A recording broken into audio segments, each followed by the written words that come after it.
people don't ask a question for quite a while, and then you've got 300 to ask in the last 15 minutes, and I'm fucking off today. I normally stay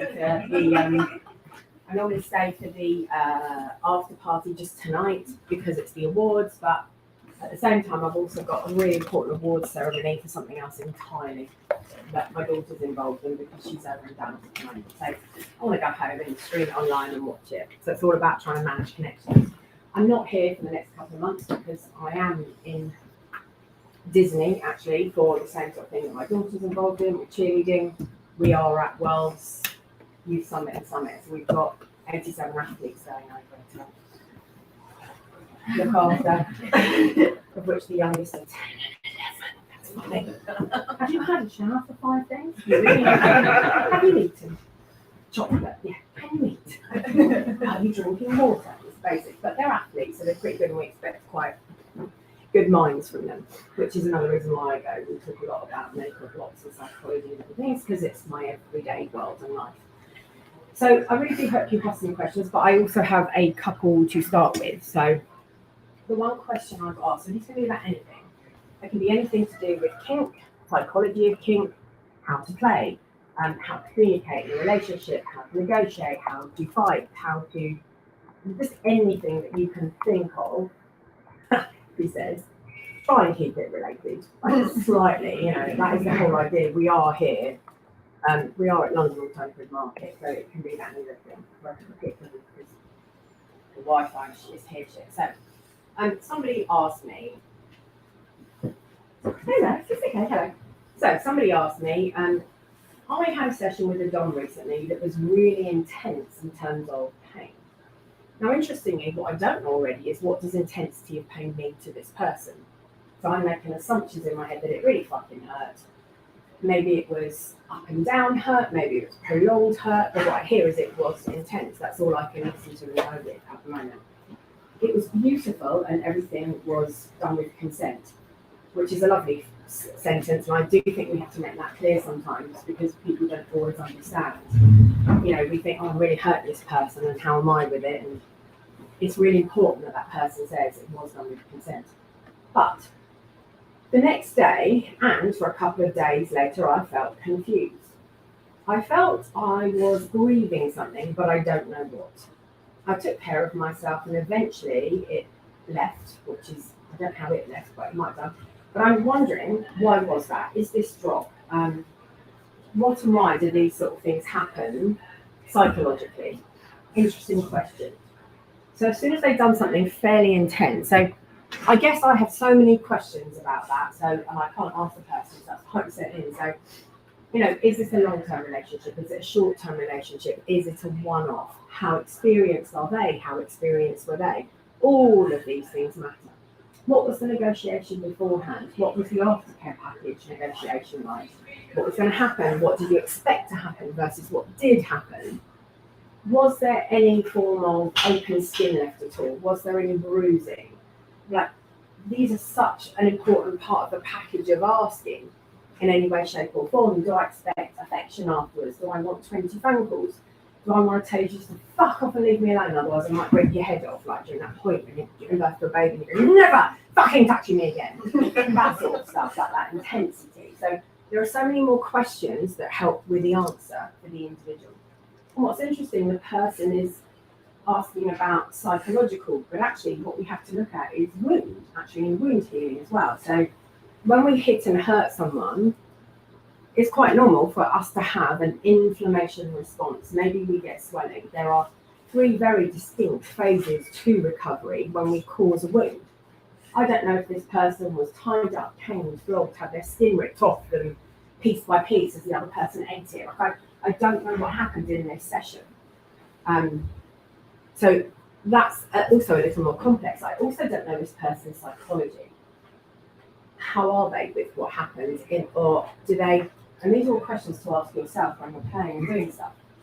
Do I know myself really well? Will I slut shame myself immediately afterwards, regardless of your gender? Will I turn around and posh and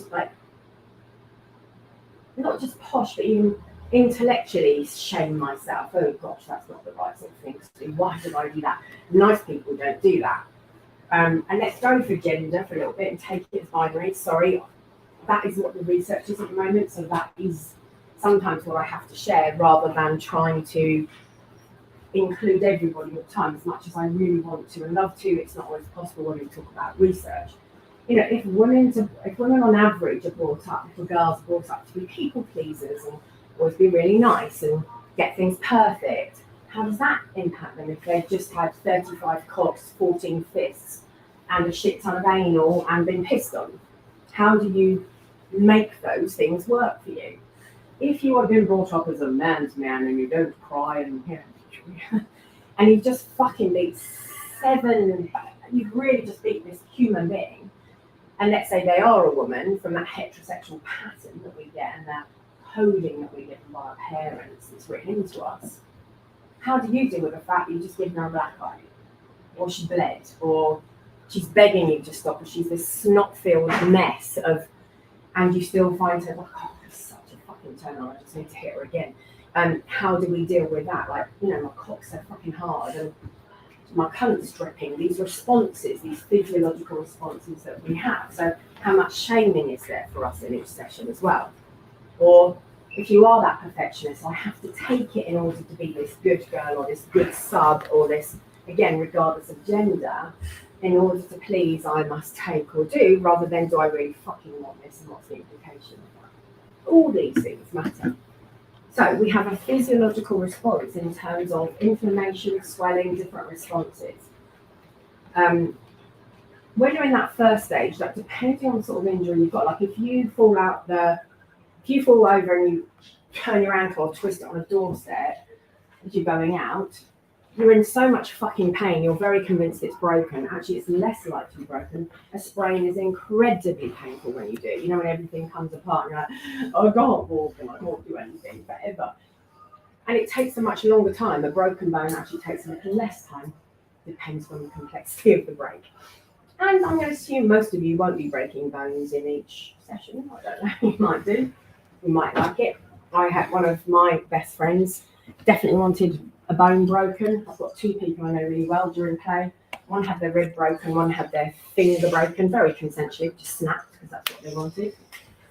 Weren't quite prepared for the aftermath. You know, the level of pain, the level of intensity, the impact. I mean, a smashed rib, like my partner a couple of months ago, and actually it was just before this, just picked me up in a bear hug.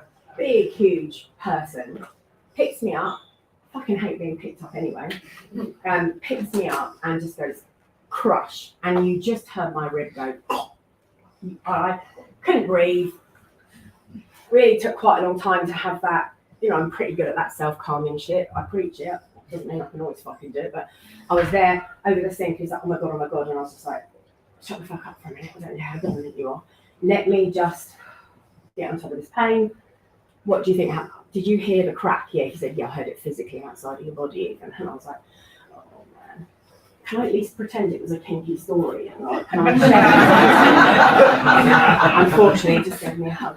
And it's like, it's so debilitating as well for the next few months. It takes quite a long time for us to heal, and the inflammation, as I say, is really part of it.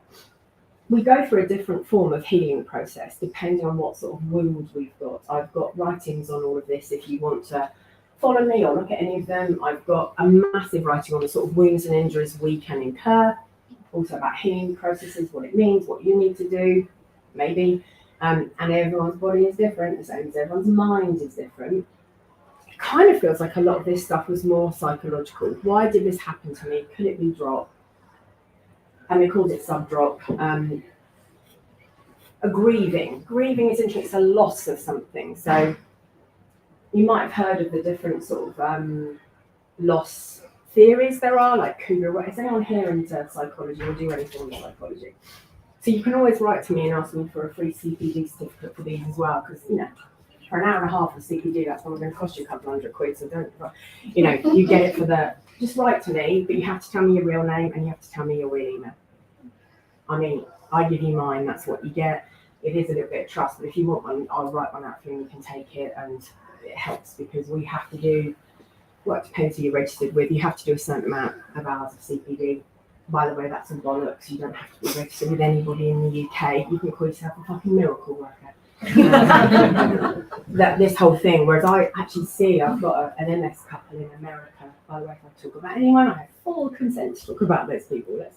And that can seem like a pressure, but it is part of my contract. And you can argue the ethics of that quite heavily, because is it pressure if they want to work with me?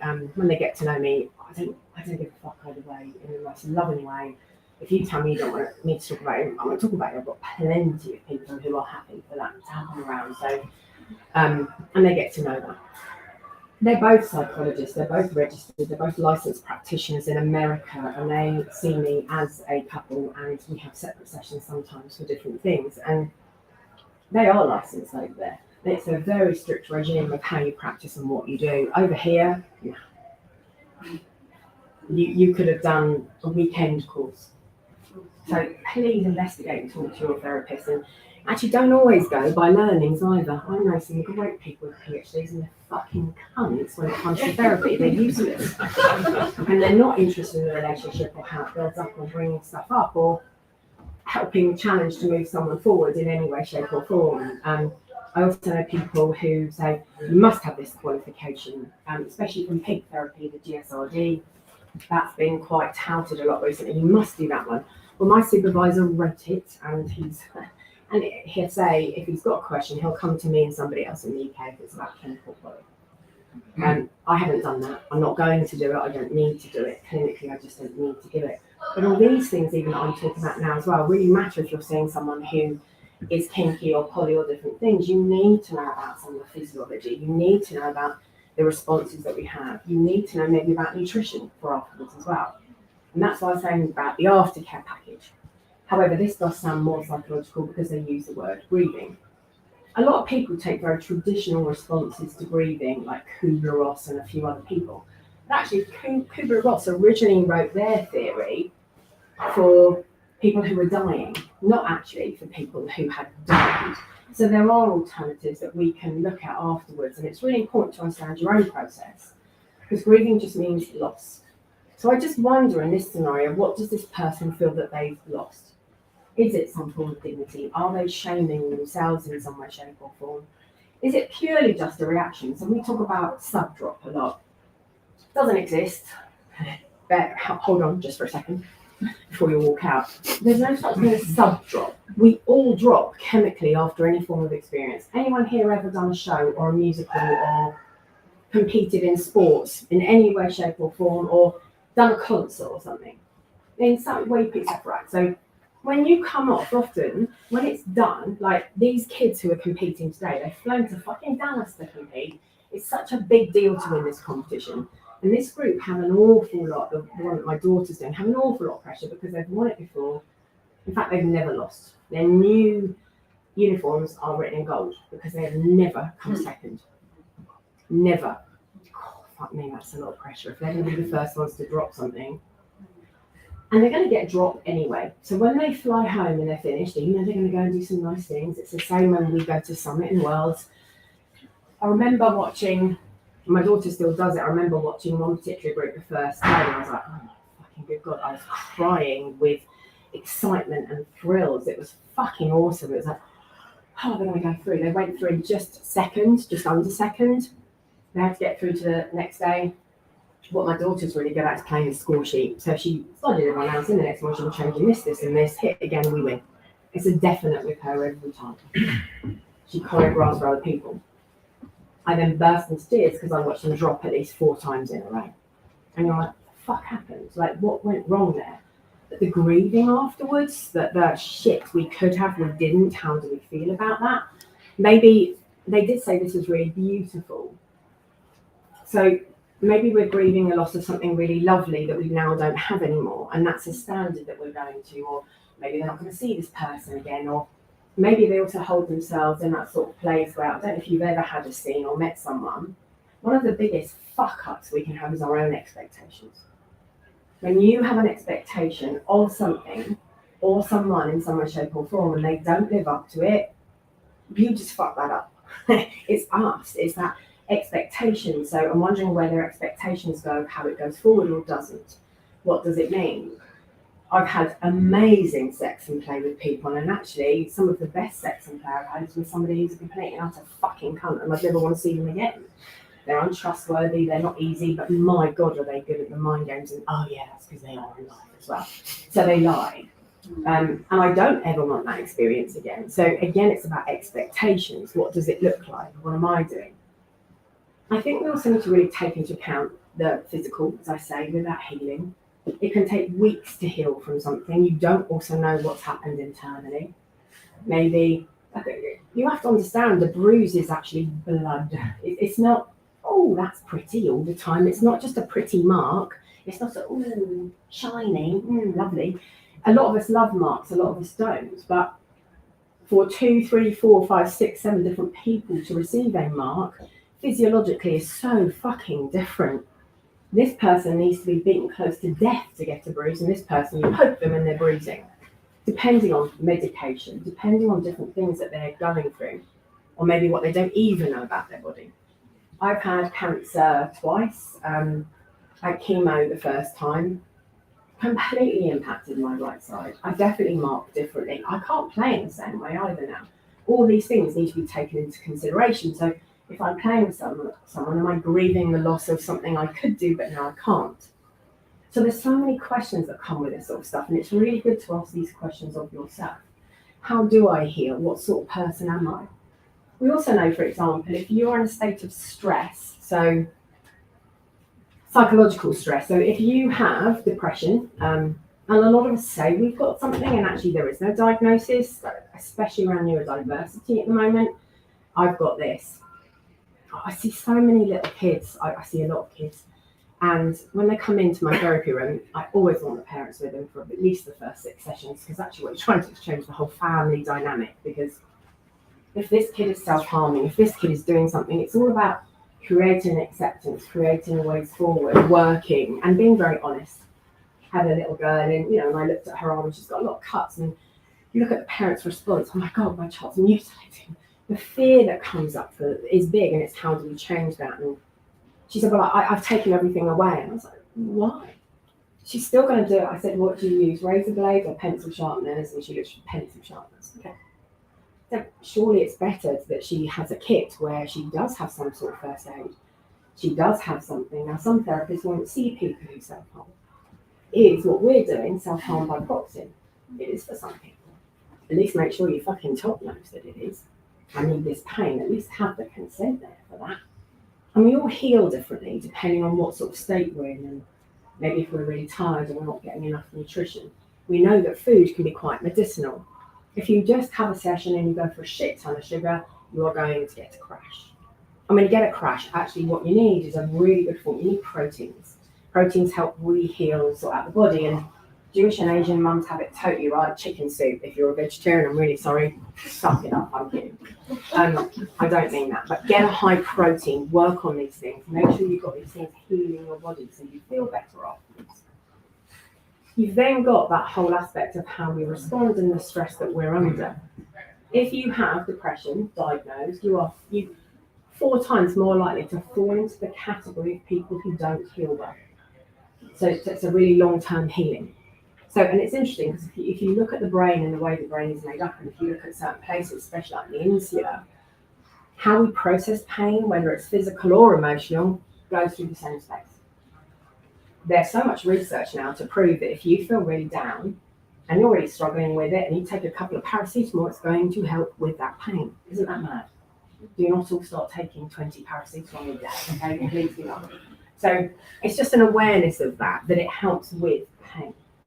So if that part of your brain and your cellular response on your body is dealing with pain, and you have psychological stress, you're anxious or depressed, all your healing is going to take longer, it's harder, because that one part of the brain is working so much harder. How do you heal? I don't heal normally anymore. Everything takes a lot longer after chemo. You start to fall apart in a very different way. So what sort of medication are you taking? How is your mental health? Do you check it with somebody else? What do all of these things mean? We really have to look at this shit. But we also have to look at who am I as a human being and how I respond in different scenarios to different sessions, with my hope, with my expectations. How do you lot find your healing? And what would you say to this person? Where would you all go with that?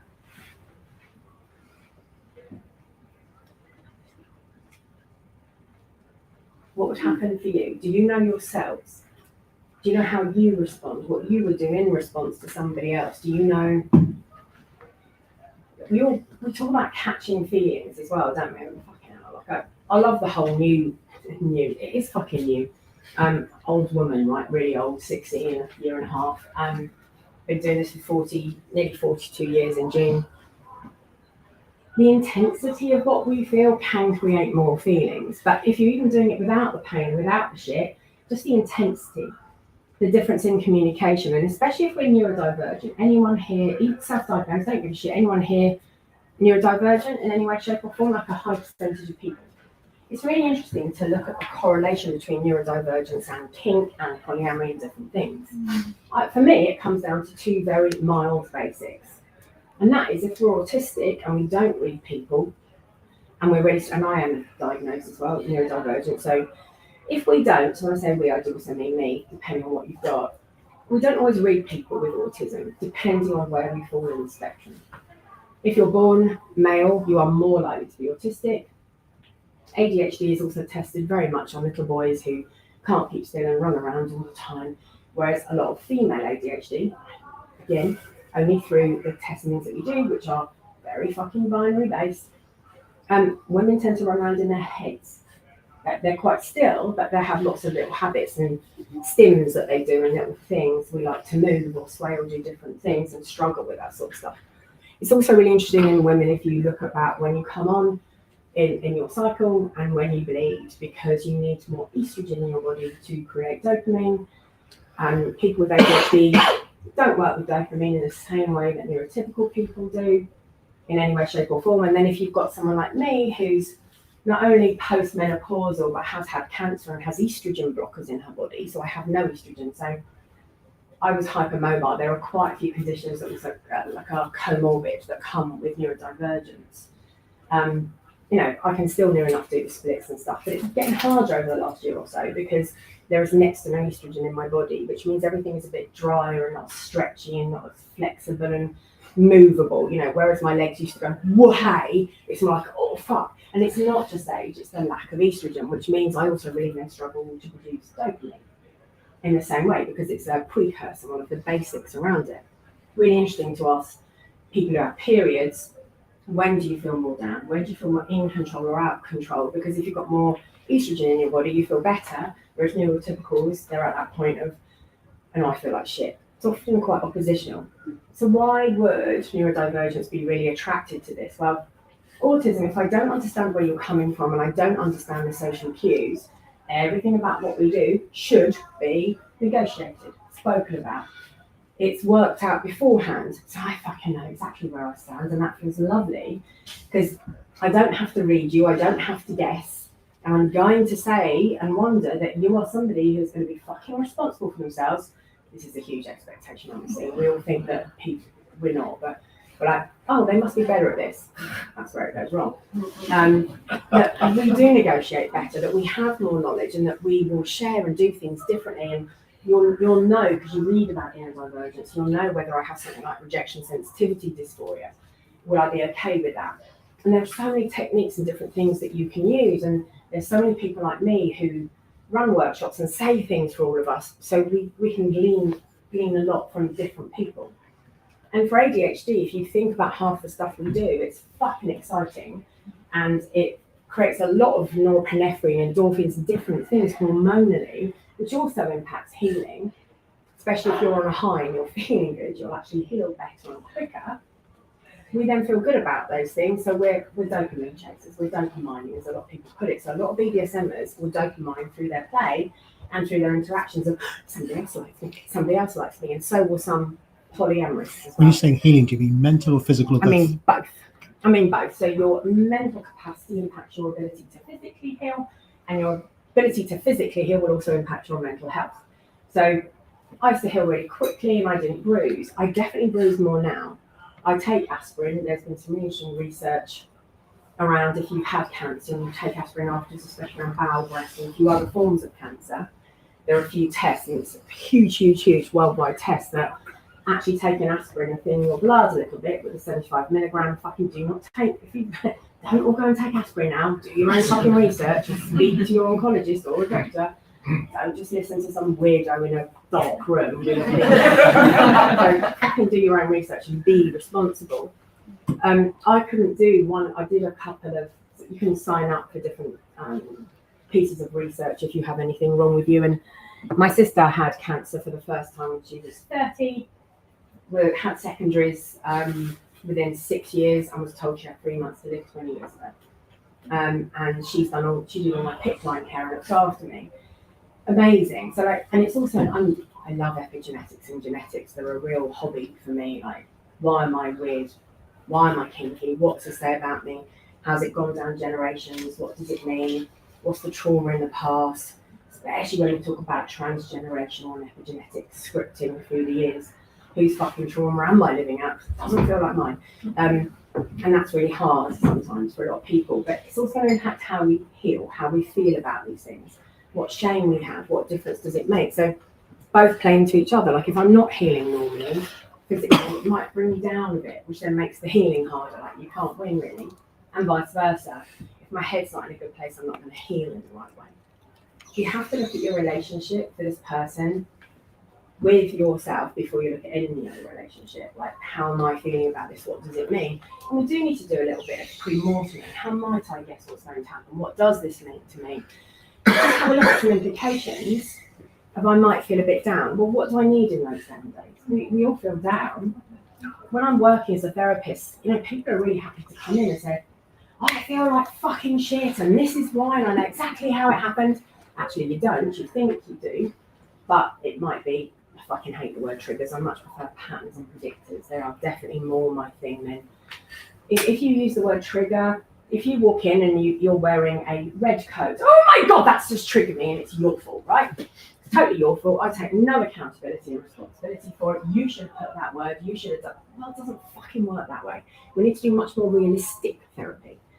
If my pattern says to me that red coats are dangerous to me, and I predict something, that's for me to work out and heal. And if I use the word pattern and I start to investigate and understand that yes, some environmental things may trigger me because of my patterns and predictors. If they're mine and they're my fucking pattern and predictor, I can change them. At the moment, if it's a trigger, it's your fault for wearing a red coat. You should have asked me well beforehand. It doesn't work, does it? And I never get it on. I know some of you might really disagree with me on this one. But when I see it on FetLife, you're in a fucking sex and porn and BDSM and kinks. Like, why the fuck do I need a trigger warning around rape or sexual or whatever? That's half of what the people are fantasizing about there all the fucking time. How do we make sure we can heal and manage these things? And it's certainly before we go and play in what we do. I was saying about drop, saying it's sub-drop. It is everybody's. Tops get dropped, bottoms get dropped, switches get dropped. You can argue, there's lots of arguments about the endorphins and hormonal responses we have to play, whether it's injuring, whether it's just being tied, whether it's going into a different chemical space in your head that some people call top or dom or sub or bottom space. Lots of physiological responses. And then, of course, when we do anything chemical, if you take a drug, anyone here done drugs? Which ones? I've got drugs in my pocket that helps. It doesn't have to be illegal. Amphetamines. So, pretty fucking illegal everywhere else. In fact, I'm going to America. I must get a letter otherwise. Yeah, pretty bad. Make sure you've got your prescription with you, especially if you go to America. Also, if you're going to America, wipe your fucking phone. Do not have any photos on it of anything that's anything to do with what we do, because it's illegal what we do. It's also illegal in the USA. Anything more than a trifling or transient mark. So if you have pictures of your ass bruised, they have every right. By the way, they can look through your phone. They're legally allowed to. US Customs are some of the most powerful people in the fucking world, more powerful than police, by far. They don't need warrants. They don't need anything to walk into your home. And it's the same for UK Customs. Please be fucking careful, because they can take your shit. I've never once done that, now I will. Right. I mean, keep it, back it up, keep it somewhere. But if you're investigating something else and they come across this, it doesn't matter if you want to prosecute or not. The CPS decide. It isn't your choice. Once something is in someone else's hands, it isn't your choice. So if you give them fucking evidence and proof, just really, I love these marks, look, I'm saying. Keep them somewhere else. Even then, be careful if somebody comes in for something else. And I was saying that's ironic because I had an unknown number phone in. It's the police warning statement. Where are you? I'm just about to do a workshop. But I'm really open and honest. Everybody knows who I am, like everybody. So nobody can out me or cause me troubles because even though I am out, I have been outed 3 or 4 times in my life. Can't be any more fucking open. I don't really know what you're trying to achieve. Even families I work with know that I'm the kink shrink, know what's going on. And actually, a lot of people quite like it. There's always an interesting response, isn't there, psychologically? God, I ran an event and I ran it at a real soft play and then it blew up and it got such a way that the Sun got hold of it. It's in the national papers, it's in local papers. And if I see anyone else use the fucking word nonce or pervert, because the assumption is that everybody who's there, because it was for littles, is interested in children. It was shocking, the assumptions that people make. And we get that a lot. Well, you must be a pervert then. Define pervert, because yes, definitely, and maybe not, depends what you're thinking. What is a pervert? Yet we know that over 50% of the UK have a fucking fetish or some kind of kink. 57, 58, depending on who you believe in, right? Where you read, who's written it, it's higher than that as well, because people don't want to share it. And it's things like this that can make us feel maybe ashamed or embarrassed and worry about what we're doing. Then we have a go at ourselves. And we are our own worst critics, aren't we? We are so full of shit, the stuff that we've taken in and that's created the way we think and feel about ourselves. So again, with this person, I'm sure it'll probably pass after 2 or 3 days. If it doesn't, definitely needs looking at. Got to be really careful about the impact of what we do. If healing takes a long time, have a look at that. What do you like? What happens to you? I would argue on some level, if we're grieving, it's something to do with expectations. It could be something to do with shame. It could be something to do with the culture that we've been brought up in, the things that you've been told about sex, because actually your sex script is an interesting one. It's really fed by other people that tell you about who sex is for, who has sex, why they have sex. And then does play even include sex? Because for a lot of us it doesn't. It does for me. All play is very sexual. But if play isn't sexual for you, I'm not right and you're not wrong, or you're not right and I'm not wrong, we just both are. We just want different things. We just have to negotiate those things. For me, it is very sexual. It isn't for everybody. We're both right. Funny that. So we have to work out our expectations. What are we going to get moving forward? What does it mean? Also, our sex script is also quite interesting because it always seems to focus on penis and vagina. Actually, as well as most vagina owners, it's their least favourite activity about sex. Most of them, most of the time. Isn't that crazy? Because for someone who's got a penis, it's the best thing. Now, not always. Not always, right? Not always. And we have to look at that. What is this person's script? How do we do these things? We've also been misfed the idea of desire completely. If you, again, a lot of penis owners have that initial desire, they're much better at initial desire than somebody with a cunt. Again, not always. But us cunt owners, definitely have one of those because I've had 4 kids out of it and so many things up it. So we also then have to look at, actually, we're better at responsive desire. So we need to keep this responsive desire going as human beings, and most of us do not. We expect someone just to want us, but if you've just been a cunt to me, I don't want you. If you've just been rude or aggressive and you think I'm going to suck your cock or lick you out, I don't think I am right now. I'm cross with you or I'm caring for you. It's how we promote this sort of stuff and what we do, and it's the same with play, about expectations. Are you working at it? Was this a one-off? Is this part of a set of scenes? Is this a relationship developing? And again, neurotypical, neurodivergent, that really matters too. What are our expectations? What are we communicating? And the Gottmans, if they've got a new book out, if you haven't heard of them, they've got a new book out called How to Fight Right. We were talking about it earlier. The Gottmans, so Dr. John and Dr. Julie, married couple, they were talking the other day in an interview, and it's a fucking great book. It's a really good book. It teaches you how to fight right with your partner. And they were arguing about what comes first, intimacy or trust. We were talking about that earlier, weren't we? And our instinct is we need to trust before we're intimate. You don't. If you take the risk in your intimate, it develops and creates trust, including physicality that we do. But then do we panic about that and go, fuck, I've shown the person what I had for breakfast. They looked inside my cunt. Their head was actually inside me. Have they seen how many feelings I've got? Like, how deep are they? From down there. Well, yeah, I'm a bit hollow. So, it's so intimate for some of us. Just sex alone or play alone is a real thing of intimacy. Am I scared I've opened up too much? Have I shown you who I am? Will you still love me? Will you still want me? Will I be okay if I show you that really dirty side of me? Or if I share my fantasies? And look, some fantasies do go too far. I've said this before, I've shared it before. I went away for this weekend with this person, having a great time. And we're at the end, the last bit. We've done a lot of stuff, a lot of play, had such a good time. Quite equal in our success, in our intellect, in our emotional awareness. We need an EQ. We need to really understand ourselves emotionally, especially to get into this shit that we do. The last fuck of the day before I left, bear in mind he kept it till the end, as we're fucking, in order for him to come, he starts talking about capturing and murdering a toddler by me sitting on their face and smothering them while he fucks them. Wow. That's not even okay as a fantasy for me. So, you don't have choices. Your body responds. People have heard of fight, flight, freeze, and this impacts this person as well. So you might get fight, flight, freeze, but we've also got, please don't forget, fight, flight, freeze, friend, fuck, flop, foe, and fawn. There's around 8 now. Lots of people.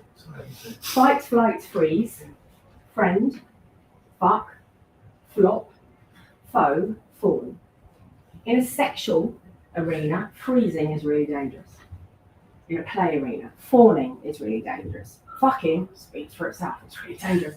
I'm going to ignore my own response of what I want, but I'm just going to give it. Come on. How many people here, at least once in their lives, have said, I'm not sure about the situation, maybe I feel under pressure, or this is dangerous, give me one or the other, let's just get it over and done with rather than say no. Anyone done that? And that's a thought process. Imagine if your body is responding like that and it's going against your thought. Do you know that people who own cunts can actually, if they can orgasm through penetration, do you know they are likely to have an orgasm while they're being raped if they're raped penetratively? It's a high statistic. It is not. It is a physiological response in your body. Can you imagine the shame that comes up for any of us that have had that sort of situation? Anyone with a cock might not want to do it at that time or feels really hurt and not okay. Physical, huge erection, cock's reaching the ceiling, you're ready and up for it. You're not that, you don't want it. So we've really got to watch some of our physiological responses compared to what we're actually saying.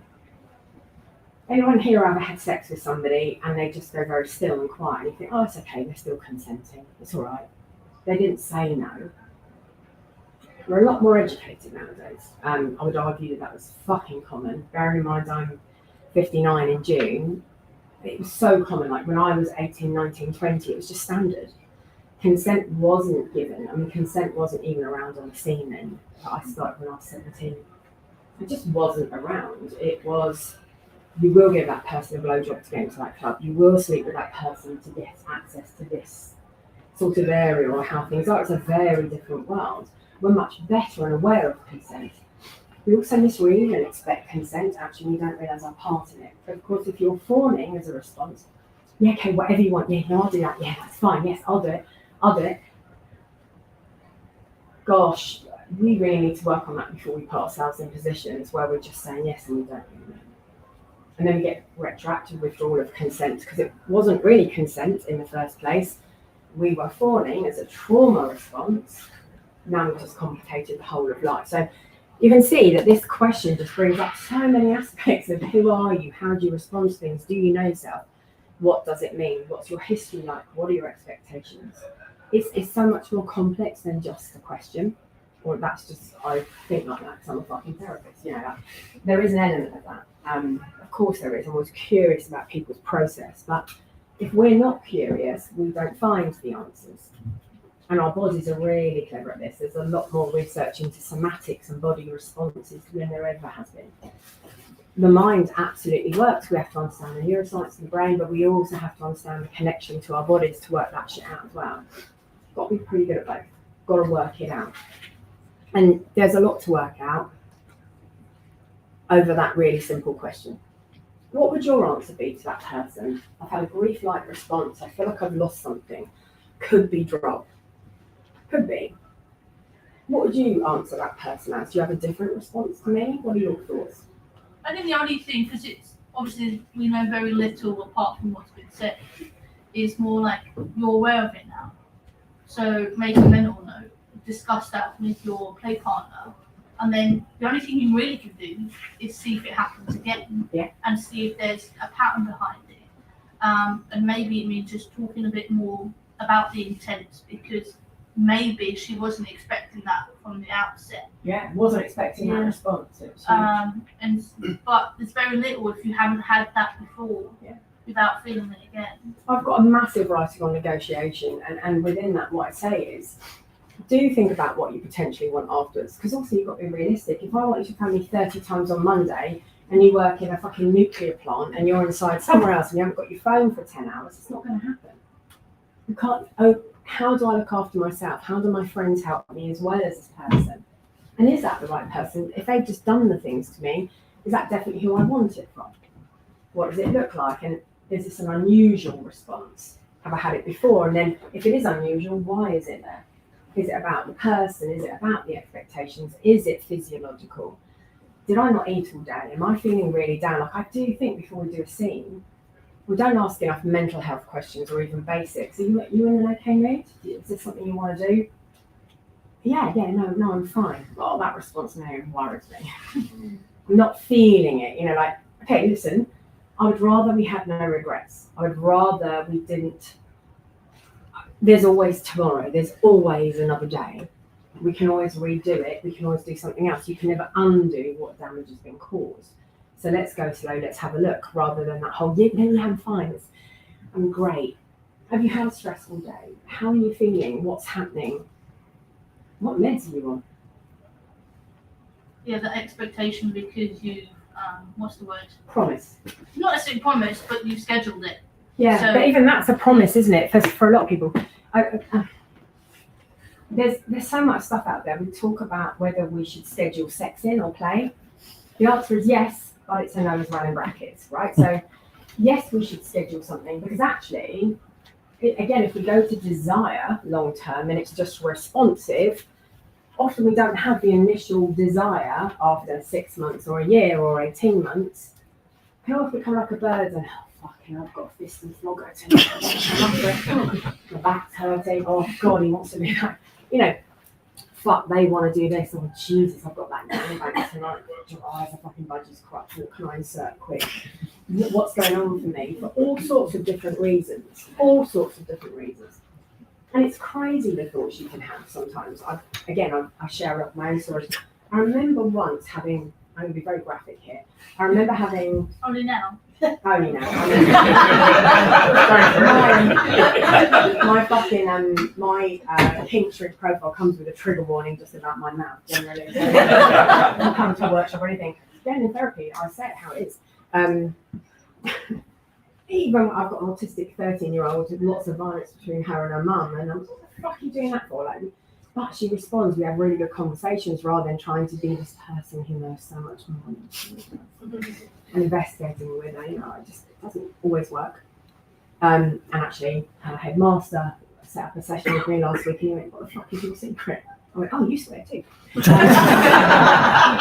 how did you do that? That was really hard. I went, "Yeah, but it wasn't. That's the problem. You just change your expectations of this human being. Stop giving her excuses. She's fucking awesome. Let's realise that. She's a great kid. If you never put boundaries in for that child, what do you think is going to happen?"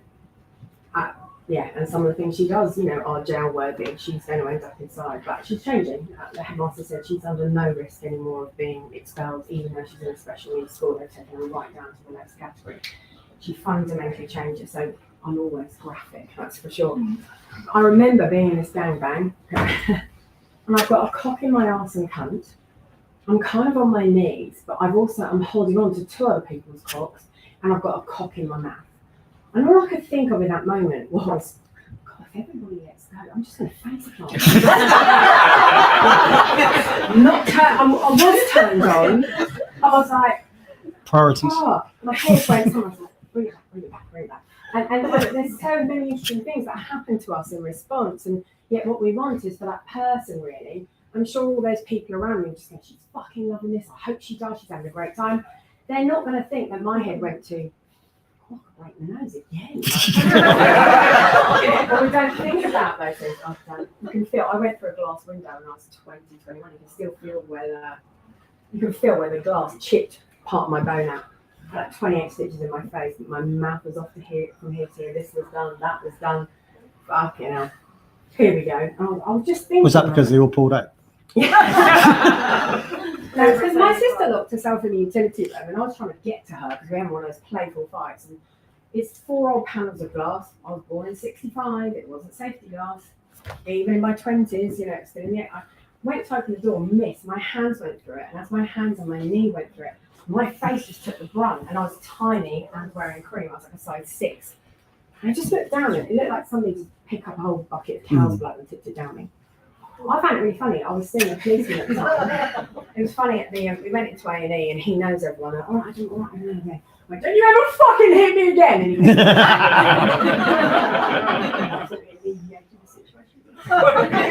nobody called me over for a private chat, you know, no. And we are scared of this sort of shit. Like, you know, the amount of times I've had a migraine jab in my arse and the doctor's come in and said, oh, the bruising. Yeah, voluntary, done consensually. Are you sure? It's so tempting sometimes. No, yes, I'm 100% sure. We've got to make sure that people know. Otherwise, they make huge assumptions about us, and we've got to be careful. And if then you don't end up going to the doctors because you're really ashamed because you've got some bruises or some marks, that really matters if you're not okay. Get seen, get sorted. But it's these weird things that we do in our heads to ourselves as well. So I'm just really curious about what that person was going through. Was it different, as you say, like what was happening to them? And that's why it has a lot more questions. Would anyone else have? I guess I'll preface by saying that I'm not a psychologist or professional. I just have an interest in the subject. So that's like most psychologists out there. Yeah.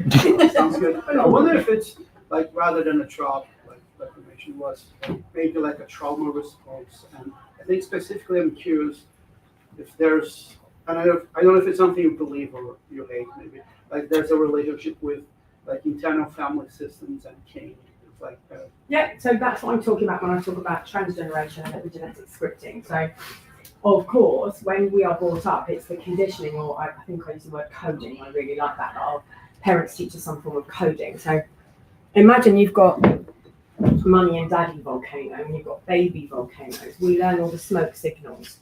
But our lava in turn is very different and causes very different aspects of what? That's a new one. Is it? I have said it quite a few times, but I like that idea because we all learn these smoke signals that our families do. We're often brought up. So, like, who here, if you've been brought up with a cunt, this really matters.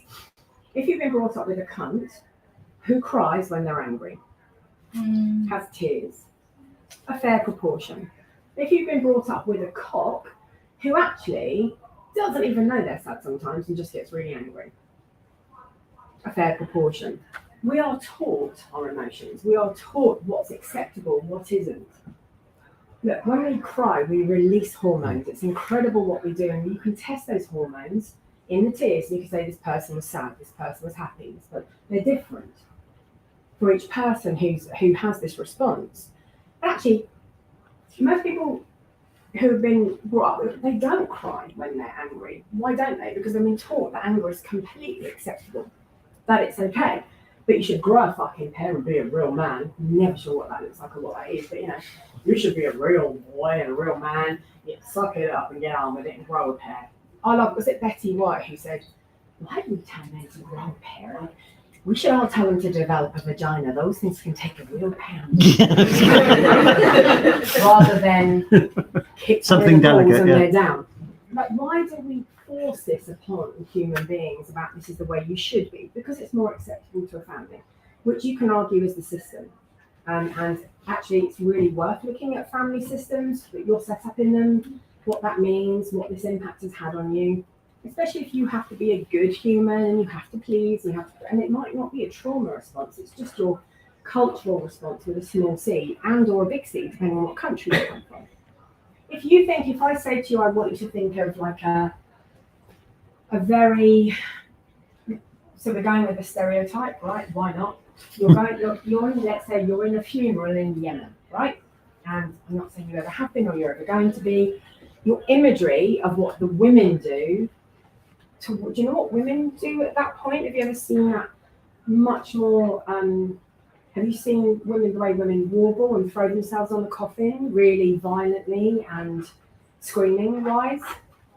And yet if you go to your average British funeral, it's as much as someone just dabs a tear in their perfect black, wearing. We have these really weird cultural expectations and familial expectations.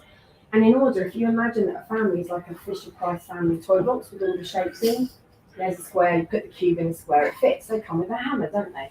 His kids are fucking stupid.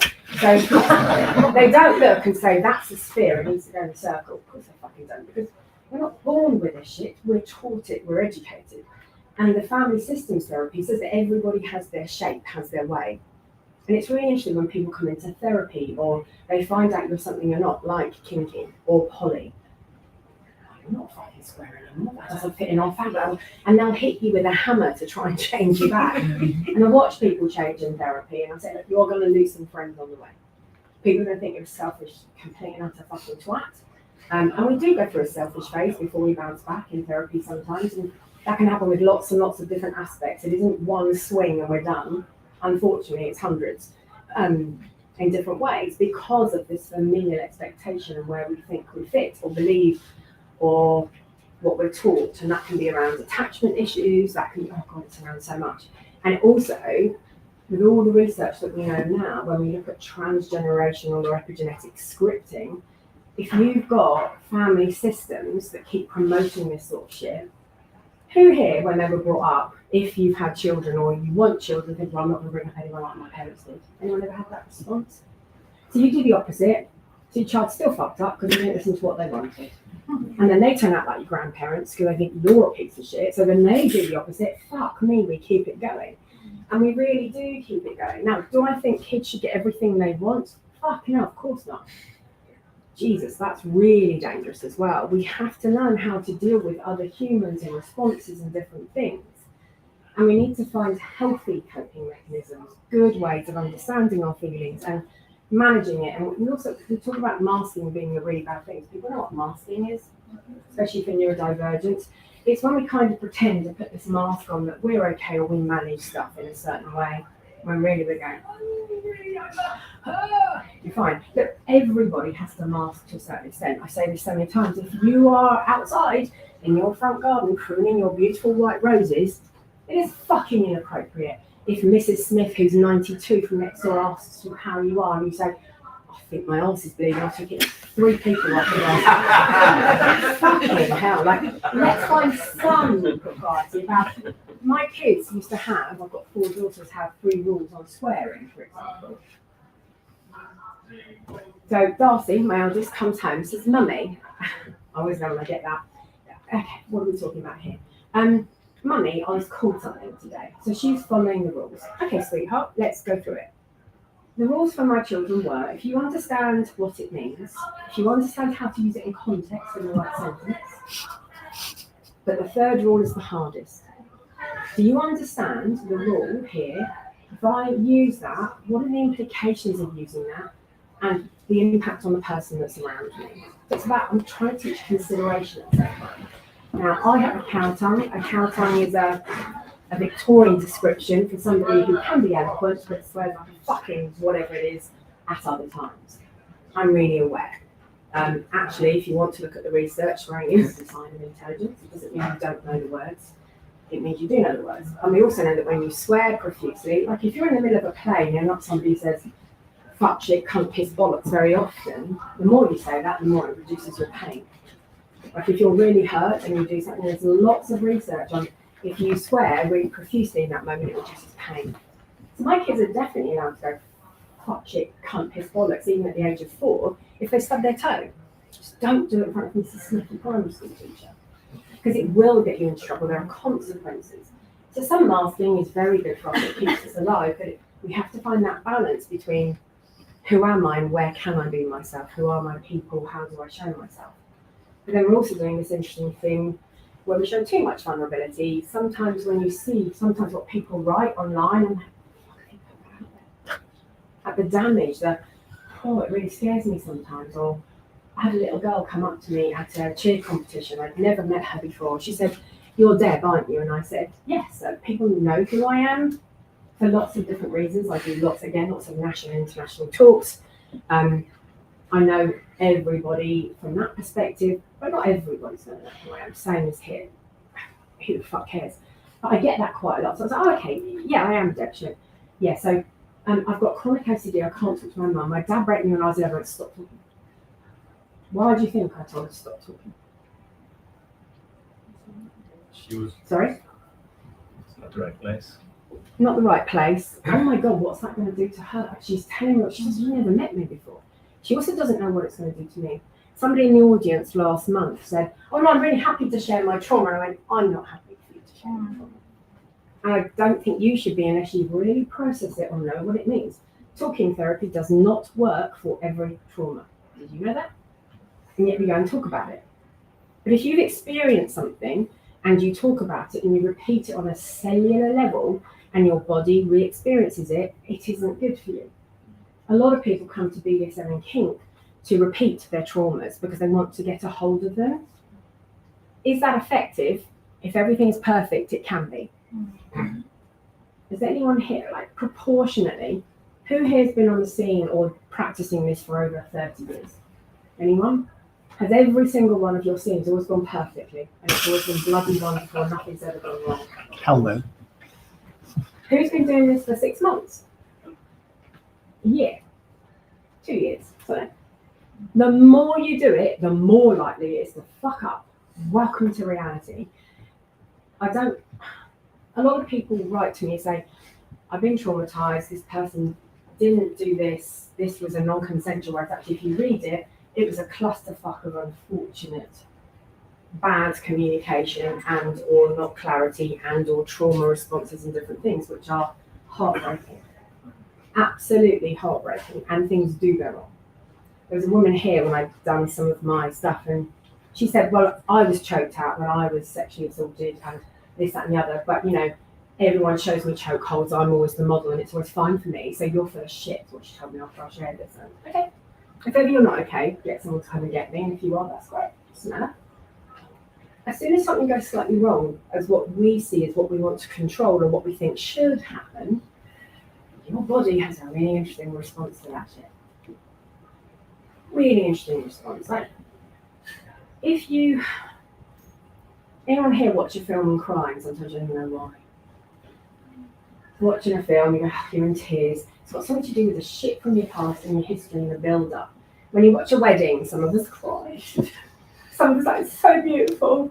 It's not something I'm ever going to have." Some of us start Or some of sweepstake. us, some of us start sweepstake. Some of us sort of go, "I'm really sad because actually I've just fucked them last night. I still really like them." Some of us, it just really varies. We have very different, interesting responses according to us and our bodies and our experience. Same as when somebody dies. Grief is accumulative if we don't sort it. We're often crying for something or watching somebody else's loss, whereas actually it's all to do with ours. That's the reason we're crying. I have a habit of listening to such bad, I shouldn't say this in public. So I've got an app on my phone, it's called Pocket FM. Oh, Jesus, I can't, let's not even share it, right? Okay, let me see if this works right. So hang on, what's this one? It might not connect because You're holding us in suspense because you said bad something and then stopped. it's just that they're like little stories that come out for like you hear about 5 minutes on it, you wait for the next day for the next one. Oh yeah. Shh, I bet you know that. Right, so, and they're so awful. She looked at him, she was so involved, and she was like, "Oh my God, I really love him." You can't tell him. His firm grip wrapped her waist. Oh, Sally. And I listen, and I actually end up crying over some of this stuff. Like, it's amazing what it does. I also don't admit I watch a lot of reality TV. And I love it. All I'm ever doing when I'm watching something, what the fuck are you doing? Car crash. Why are you doing that? Car crash You know television. it's not- You know, like, that's really interesting. I've been offered TV like quite a few times now, and I've got a few colleagues who do quite a lot of TV, and each time I say no, because if don't have the right to edit how they put me across at the end, I'm out. Even if I am supposedly one of the UK's whatever it means, I don't want it unless I've got the editing rights. I'm out because fuck me, I look at some of the way my colleagues or even some of my clients have been portrayed on television and go, they're looking at the response, like in the Sun newspaper, they're all nonces. What a lovely word. We don't even fucking know what it means. What is a nonce? Like, and that's the whole thing about, as I said, about perverts. So we've got to be really careful because a lot of that as well is quite internalized for us about the sort of opinions that we have. Anyone here think one of their kinks or one of the things that they like is a bit weird or something we can share ever? We've all got a few. Definitely got some of them. And it's really interesting when someone shares it, oh my God, I've got that same one. Or I've got vanilla clients who say something totally out there. Even like for me, fuck me, I really do think I've heard most things. Interesting. What's your own response? And you always think, even as a therapist, you reach a certain amount of hours, and like they say 10,000 is an expert. I've stopped counting. I don't know. I must have somewhere between 60, 70,000 hours worth with clients now, and a shit ton of personal therapy. Again, kind of, my eyes hit more towards 1,000 than they do 500 nowadays. I've done a lot of this stuff, and you still think you've heard it or you know everything. But I think the last person came in that shocked me was a really lovely young woman. Such a lovely human and so much guilt and shame. She said, so I am a lesbian. And I was like, okay, yeah, so can you convert me, please? Because I'm not going to go to heaven and my family are Christian, so I'll never see them again. And when I die, I want to be with them. So can you help me convert so I'm heterosexual so I don't have to worry about this? Now, conversion therapy isn't illegal as it goes. Would I respect anybody that did it? 100% not. And we went down a very different path about self-acceptance, about care, about love. And once you kind of accepted yourself, and we spoke a lot about what was in the Bible as well, actually, because it's so fucking contradictory. You can fuck that person up the arse, but do not wear linen and cotton together. What? Not in every part, clearly.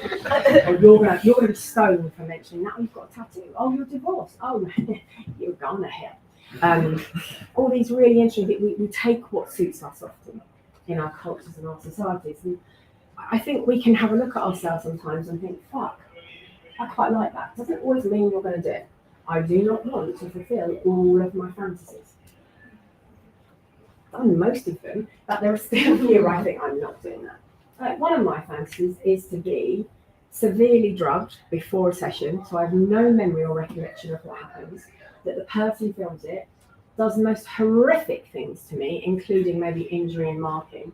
That's fucking stupid because if I can't say stop or I'm not aware of my own body while it's happening, then I want it to be shown back to me. It's probably something I'm going to wank over for the rest of my life. But I'm also going to have flashbacks. That's also mucking about with some very serious drugs, and it's not funny. Like, it's such a serious thing to do. But then we see anyone here into choking or breath? Those people. Anyone here into waterboarding? No one. Interesting. Which one's worse, breath play or waterboarding? They're the same. They're not. Breath play is worse. Breath play is worse physiologically. You are way more likely and quicker to either die or have some very form of serious brain damage. Waterboarding takes a lot longer, and we mix them together very often. And we see waterboarding. Anyone know what waterboarding is? Anyone doesn't know what waterboarding is. So it's the premise of, it's a torture technique where you put cloth in the mouth or over someone's head and you pour water. So the person starts to drown and doesn't get any oxygen through their nose, or we drown them in a bath or whatever. You actually need a diving response from a first aid perspective when you do that. Most of us will put someone like that in a recovery position. Congratulations, you're drowning them on the floor. Don't care how knowledgeable you are. But breath play is actually worse. I've got a really in-depth writing on breath play and the risks. But I don't care whether you're doing a blood choke hold, I don't care whether you're doing an airway hold, I don't care how you're doing it. There is a really interesting video linked at the bottom, which is a little bit of experimentation where everyone's consented and you've got a guy watching, you've got a woman with a noose around her neck. I mean, I'm not talking about snuff movie or anything, it's a piece of experimentation. She is out in under a second. Under a second. And actually, still the most common cause of death in the sort of thing we do is breath code. It's somebody dies from it in most years. Now, some people also turn around and say, a lot of people are using consent at BDSM as an excuse for that. I'm sorry, you shot that person up in the suitcase? I don't think they consented to that. I really don't.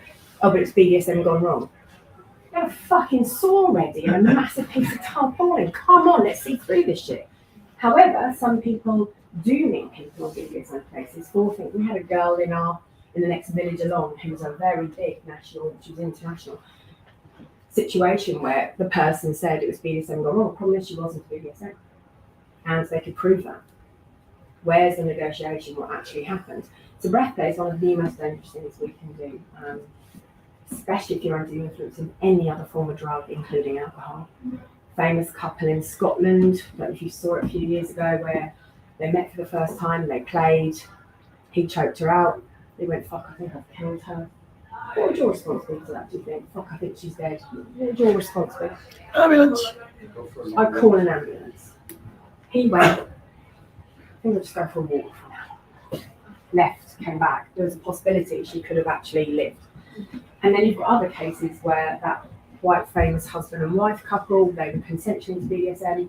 He drove over under the influence of something like 10 pints or whatever, beat 7 people. Just really beat it. I was consensual. Of course it fucking wasn't, and you were pissed and you drove, and Jesus Christ, let's put the list out there.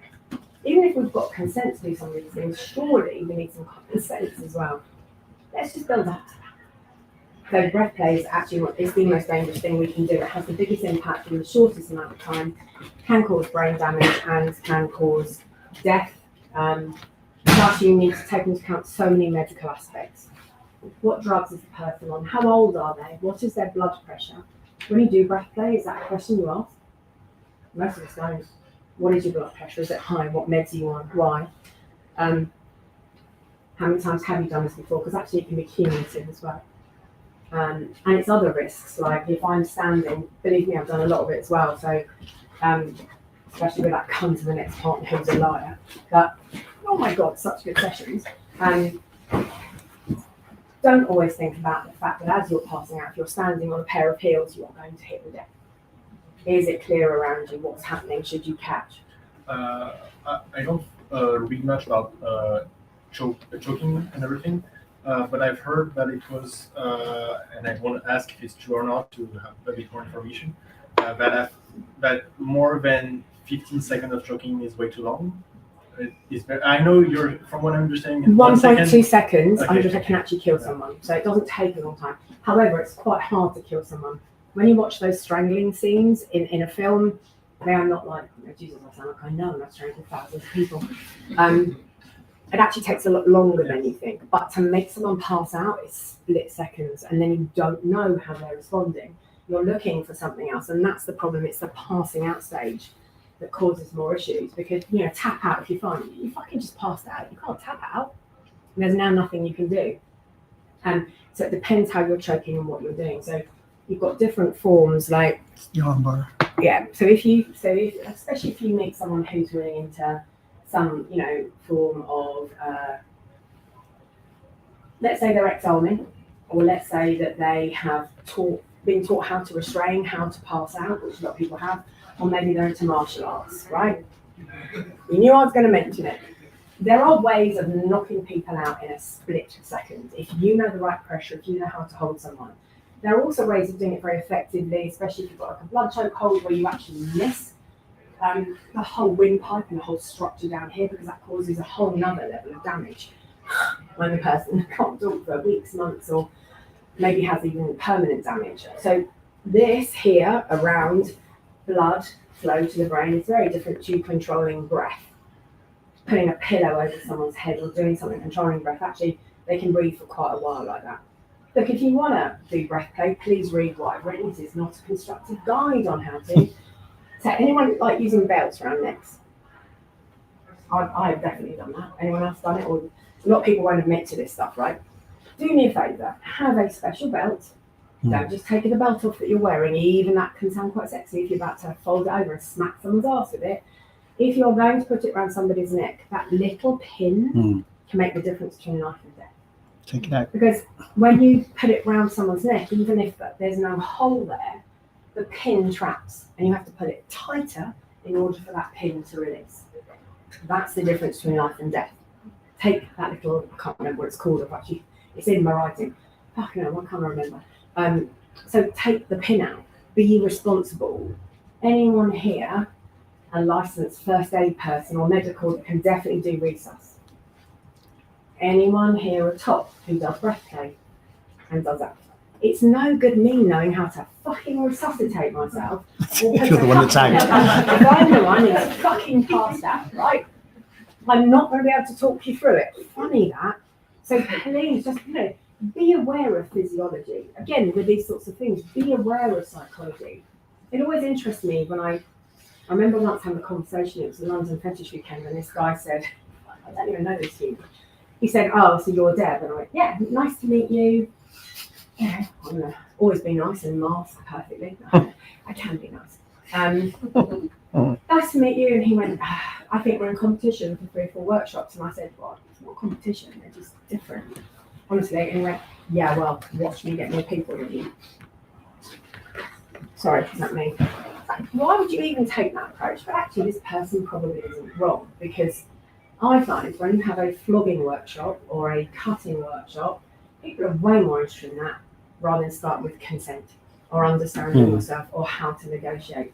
Around the fucking wrong way, mate. Every single time. And I really do recommend that we do get first aid trained, that we do understand that if it's hard enough, especially if you're in a fight, flight, freeze, like if you're freezing and you're the one who knows how to do something with somebody, when you're in a situation which is really daunting and terrifying, you can't even trust your own responses a lot of the time. If you've got quite a lot of training, it's amazing how quickly that can kick in, especially for military people and different things, because you'll be conditioned in that way. If you practice pumping on a doll 3 or 4 times and then it's your partner, there is a huge different impact of that in some way, shape or form. However, I would still rather that you did fucking something than nothing. If you want to do breath play and you want to play with breath and you want something similar, one of the best things you can do is the mouth to nose and method. Does everyone know what that is? Well, you just literally pinch someone's nose, you breathe for them. So you're putting you can put away, get a fresh breath, and then go back in. So you're actually creating carbon dioxide in their system. Again, that's quite, if somebody has panic attacks or chronic anxiety, that physiological response you're having there could cause a panic attack because it's a buildup of carbon dioxide in your system, let alone before you're breathing. And there are 2 aspects to panic attacks when they happen, not only what happens in the brain, it's also what happens in the body around the lungs. German researcher found that when we hyperventilate, we're not okay, it has a massive physiological impact, and with certain symptoms like sweaty palms, sweaty bodies, feeling all wrong, like can't breathe properly, really dry mouth, feel sick, lots and lots of different symptoms. You're getting twofold because you've got the anxiety impacting you because your sympathetic nervous system is going, fuck, really, oh shit. We don't really know what we're doing at that moment. We don't practice it on a regular basis for ourselves. Often someone else can help us with co-regulation. When I'm at a cheer comp, I often get like a message saying, quick panic attack, and I'll run down. Oh, I can't believe I'm about to say this out loud. Actually, should I? Take my ego how you want. So far, that's just a proviso, I haven't met one of these kids or another human being I cannot get out of a panic attack in under 2 minutes. Which means you can too. Because if I can, so can you. Doing it for yourself is definitely harder and more complex. It's understanding the sympathetic and the parasympathetic nervous system. But I know you can't, it's 20 minutes and it's hours. No, that just means you're stuck. There are so many ways to help yourself out of this sort of stuff. You've just got to know how to, or somebody who loves you and is with you needs to know how to. So have you learned that? If your partner has regular panic attacks and you're there staring the fucking shit out of them or doing something, and then, you know, you think, oh, I'm going to have this one in today, and they don't know about it. Again, you can really help somebody. So I think the more you learn from this sort of stuff, the better it is. I have the weirdest relationship with clients, really, because I know everything about them intimately, really intimately. There might be some life coaching there. It might be about diet. It might be about different things. It might be about lifestyle. It might be about physicality. It might be a little bit of psychoeducation, especially around neuroscience or diet or different things. And it all comes in, really. And that person often will have a dependency for a while. I really need to speak to Deb. I really need to. But the idea is that you eventually healthily take that away, rather than this bollocks that you see on most therapists things. This is an equal relationship. Is it fuckers like? It's not equal. You expect me to help you and cure you. That's what you expect. I'm already on a pedestal. And then I've got to hope through this, and it doesn't always work perfectly. We need to find a different way. It's that relationship that also helps mix with all of those things. It's much more complex than. Plus, if somebody's in a sympathetic nervous state, a lot of the time, if they're meerkatting, which is my version of that, so always looking for something, it's really hard to cure them or change them with some form of CBT or thought process, because the sympathetic nervous system responds more quickly than that and has a strong physiological response. So when we go for stuff that changes our thoughts, that can be really effective until this shit kicks in, and then you've got no choice because it's that system. So it's about recognizing that, learning to work with it. So if we try and change someone's thought processes without treating or getting them out of their sympathetic state on a regular basis, all we say doesn't work anyway. When you are playing and doing this sort of stuff that this person asks, we are then looking at them being maybe in quite an interesting physiological state. So say, who here ever met or been an anorexic? Right, don't have to put your hands up. I've met, we might speak to people. Oh, I just eat for breakfast, don't they? That's what you need to fry up, love. God, fuck me, I'll be out of the job. Like, what? I don't oh, you've got depression. Just get out of bed. Do a little bit of exercise. Look, they're not wrong. It can be really helpful. Fuck me. If it was that easy, we'd all be doing it. Oh, you're fat because you're uneducated. What do you know about stress? What do you know about cortisol? What do you know about epigenetics? Come with me a bit. Let's go. What do you understand? Yeah, but you need to educate yourself. So I've just lost 3 stone and I'm still losing. And I still find it interesting because I ain't doing it alone. I'm doing it with those fucking jabs that you will hate me for because I'm taking it away from people who are dying from diabetes. That's how you see me at the moment. If you read the press, I really do need that help genetically in a different way. I'm a fucking qualified nutritionist and I'm an expert in eating disorders, in theory. I've been a clinical supervisor of clinics and I've taught. It doesn't matter what you know in your head if your whole system. Anybody know that a donut could be quite bad for them in this one? Yeah, a donut. Let's say a jam or a custard donut. Is that little piece of shit good for you? I mean, it's fucking nice. It's good for my mood. Especially a custard donut. It is for a temporary second, isn't it?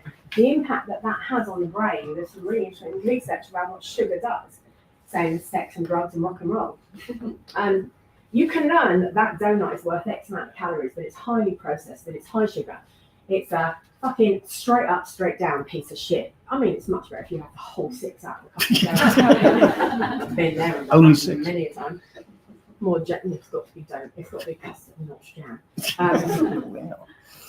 I know I shouldn't be eating it, and yet behaviourally, my hand is still reaching for it because I fucking want it. It's a physiological response of something. So if I can help, and I'm doing something else to try and get in my own way of blocking that, and you get into good habits, but it's the same as, bariatric surgery doesn't work most of the time. It's a good temporary measure. It can work for some people, and some people really keep it up. You have the same response as an outcome if you have, I think it's like 6 or 7 years of intense psychotherapy around it, which is probably the waiting time for the surgery anyway. Nowadays, it's 3 years. I know people who are still a size 30 who had bariatric surgery because they're drinking melted chocolate or crushing crisps into tiny things and making things for them to eat. It is a sympathetic nervous system response that says, this is my solution. And it's become so ingrained in us. The person knows that eating those crisps, most people are educated. fuck me, there's so much out there. However, a lot of what is out there, please have a look at where it came from. Provenance releases. Just because a nurse in New Zealand said it doesn't mean that they did or that that's real. Because doctors and nurses, medical people, psychological people, still have opinions. For me, is that backed up by science? Do you have a piece of research on that? Yes, I do. Here it is. Read. So if it's by Duncan's, that's really doubt it. If David said it, just don't go there. David wants that. So it's really important to understand yourself and understand your resources in order to do this sort of stuff.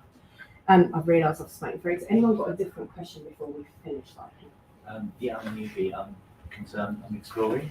I'm concerned about what should I look for in my support circle when it comes to ensuring that I don't go off the deep end. What does the deep end mean or look like in your head? Scary shit. But what is scary shit? What are you frightened of doing? Getting into a scene that I'm totally unprepared for. Getting into a relationship with a play partner that's not healthy. All sorts of stuff. So what I hear, and I might be wrong, this is a therapy, is the impact of everything I'm doing on my well-being, physically or mentally or emotionally, when I'm out of my depth.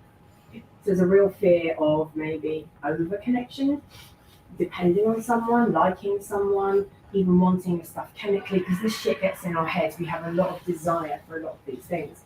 And when we are new, we can develop something called frenzy, because we're always after that fix. What we've got to ask ourselves is, what do I think the fix will do for me, like the donut? And are we willing to listen to a friend or a support network where someone says, what the fuck are you doing? The problem is, how many of you have listened to your friends when they say that to you? No. They're different. They're not like that person. They're really lovely. They decapitated 3 people and taken off their feet. They're not lovely. Why are you marrying them and you haven't even met them and they're in prison? So we can get, it's a very natural thing, even if somebody says that might not be healthy. I would personally not rely on friends. This is really controversial. Also depends how much money you've got. I would maybe look at someone totally independent to me. I would maybe go for some kind of coach, some kind of therapy where we can talk about these things, because, and of course, we don't all have the money for that. So I would talk about it as much as possible. Problem is, we tell friends selected things, we interpret things, and when friends care, they interpret how they hear things and they put their own shit on it. Whereas actually, we also need someone sometimes who's a little bit more independent, who is actually, a lot of the reason, I'm not saying come to me at all, I know lots of people, there are brilliant people out there. If you speak to a friend, how many here has had their friend tell you what a cunt their partner is on a regular basis? Yeah. Right, yeah? And then in 10 minutes later, they go, oh, we're getting married next week. But we like to vent, we like to talk, and we don't always believe. We have really interesting misconceptions. I think the thing to keep ourselves safe is not always about friends, and friends really matter. Go for them. Maybe go to someone independent or different. Research the person using. Take your time. Don't look for quick and fast and exciting as much as it's really tempting. For me, it's just about slow everything down, which is fucking outside telling you an So everything in terms of how quickly you're meeting someone, what you're doing, and to be able to reflect afterwards and learn about negotiation, learn about yourself, be reflective. What are you after from meeting this person? And what can they genuinely offer you versus what they say they're offering? I read posts sometimes where they say, I love an experienced older man. Why does age equal experience? Mm-hmm. Someone says, I'm not going to sleep with a 20-year-old. That person who's been BDSM since they were 16, they've got 4 years, and you meet a 40-year-old who came in last week. I don't understand where we go with a lot of this. However, there are a lot of people who tell you how experienced they are. Can they give references? Can I phone up a friend and say, I'll tell you what, using your real name. So speak to Sean, he'll verify for me that I'm an okay person, but he's not going to verify for me, the same as I'm not for anyone, that they're safe or they're right for you, because I don't fucking know. Do you know how many people attack one person but are lovely with others to keep their reputation going, especially on the scene? And then you see, like, it kicked off a little while ago with something called The Voice in San Francisco. I need to stop in a minute. I was seeing women come into my therapy room way before it all kicked off, like thinking, fuck me, this person is dangerous and considerate. it's quite a nice little group whereby they are bringing and almost grooming younger women to come in. And I'm like, oh, and this person's doing courses and leadership stuff and sexy as fuck. Oh, this is just all such a red flag. And it all then kicked off, but it took about 4 to 5 years for that to kick off. There are people in the scene that I know. In fact, I was here last month and a particular person walked past me. Did this happen to me? No. Did it happen to my best friend? Yes.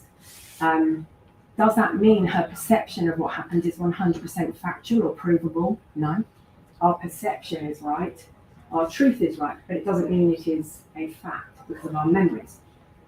I know other things about this person, and I would always say, I don't know everyone on the scene, but ask around, because if somebody said to me, do you actually play with so-and-so, I would go, fucking hell no.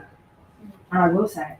And you can sue me for libel. Good luck with that. It's going to cost you a fortune, and you probably won't win because you've got to be able to prove it. Terrible thing for me to say, but I would rather be invested in someone else's safety than I would in something else. Do I think things go wrong? Do I think people can learn? There is no system protecting any of us at the moment. If you go down a police route, you're very unlikely to get some form of anything, 1% chance of getting a rape conviction. So, it's fucking low. However, do I think it's a good thing to do if you have the spoons? Yeah, get people's names known. Because by the time the 10th person comes along, who knows? There are very unsafe people out there. So for me, it's fucking Google the fuck out that person. Look up their telephone number. Ask them, well, do you go to Munchies? Do you go to other things? No, I don't want to be on the scene at all. But I'm curious as to why not.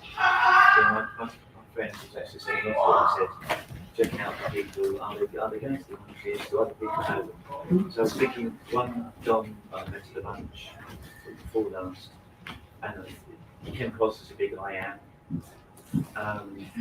But I noticed lots of people nodding. And then I had a partner separately saying very similar things. And then I met other people who played with him. Like, okay. So it was like the third party. There was different sources saying, yeah, this guy actually knows what he's talking about. He practices what he does. Well, then I hope that that's okay. But when we negotiate with somebody, just because they practice what they do in their way doesn't mean it's right for you. How much care are they taking of you? Do you know one of my favourite questions when I first meet someone? What's gone wrong in a scene and how did you respond to it? What happened? The last time something went majorly wrong and you fucked up, what happened? Because if you've been doing this for 41 years or 40 years, we have fucked up stories where we have got a part of them. I remember, I've said this before, having this Amazonian woman on St Andrew's Cross. It was Oak. We'd been to Sexpo a couple of years before. This is about 14 years ago. Iron Shackle said the bottom of this bed, you took this bit off and you lifted it up and down these massive hinges, and this bed was really fucking solid. She's tied to the cross. I've switched a lot. I don't switch so much anymore. I'm very aware of who I am and how I work. I'm mainly a cut queen. I'm into humiliation, degradation, and some violence. And can be some extreme stuff, but with my physicality, it's changed. So you have to adapt as well. As you get older, as you change as to who's around you. We've got this whole list. This was a whole kidnap scene with this woman. And as I say, she's like 6'5". She's really tall and quite imposing. And fucking beautiful as well, like amazing. And my partner, myself, dominant male, had agreed, kidnapped, all sorted out, all done properly, got all her limits from her doms, what she's into, what she wasn't into, what was okay, what wasn't, and what's going to happen. And this person is a real masochist. I mean, this is the sort of person where your arms got really tired and you're like, I'm done. And they go more and they're going, oh, fuck. So I'm real into that pain, masochist. And as she was tied up and we were doing stuff, and we were also doing some verbal stuff, I cracked her on around her face. She broke half the St Andrew's Cross trying to come at me. I thought she was actually going to come at me with half the bed off and just beat me with it and kill me. She was fucking livid. And I was like, I don't understand. And I sort of looked at my partner and he was the same, and we were like, I don't understand what's just happened, what the fuck? And this is such a visceral response.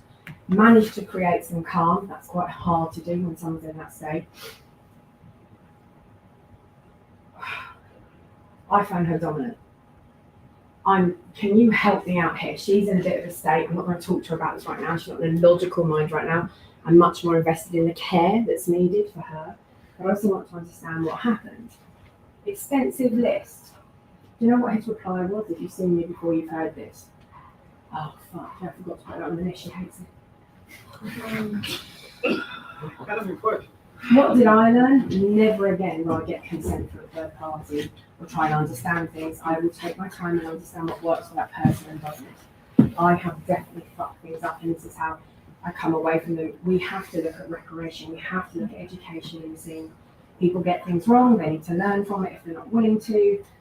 We shouldn't just ostracize immediately. It's actually not healthy. It's not good for any of us because the person goes underground and does it to fucking hundreds of people anyway. How do we educate? It should be a last minute thing to ban everyone, but that's not the culture we're in. They're banned from everywhere and told they're a really bad person, therefore their behaviour gets potentially worse. How do we educate? How do we help? Maybe CFS, NCFS, and there's a couple of places in America who are really starting to get this right. We are so far behind them in the UK. We have lists of people. We have private groups saying this is a really bad person. And actually, David's a really good example of that. And this is very public, and I do have to stop. There are accusations that go around him, and one in particular, where I was involved the next morning, not physically, when him and a partner came in and told me what had happened. Can we grab a bit of your time? Sure, everyone wants free therapy. Sat down, sort of, very first hand as to what happened and trying to help them renegotiate and heal from it. She'd asked for something very specific. He'd asked 3 or 4 times if she's sure. It was a change. Now, if you listen to what she said, she was raped. And that's what she's saying to everybody in a munch. From what I heard the next day, wasn't quite like that. So who is wrong and who is right? What are we willing to learn and do? So, and also when we don't feel okay about something that happens, that's why memory isn't admissible in court. Now, it's much smaller percentage. People are way more guilty of rape and of attacking and of hurting. Let's not get those figures mixed up. There's a huge disparity between them. And I think when we're very involved chemically, especially in heavy scenes, what is your preparation for the next day? What do you say about somebody? How do you work it through before you may be accused or attacked? Look, when your partner's fucked you off, I bet you said some awful things to them about me. You have, at some point in your life. We get very visceral, very responsive. And then think about if I did murder them with a really large icicle, would I get away with that? Would it just me? Okay. We do think about quite extreme things. I watch too many crime programs. And we've just got to think about our response to things. So one of my questions, my ethical consideration is, how would I explain my actions in a coroner's court? That's my ethical question as a therapist. Can I clinically prove why I did what I did?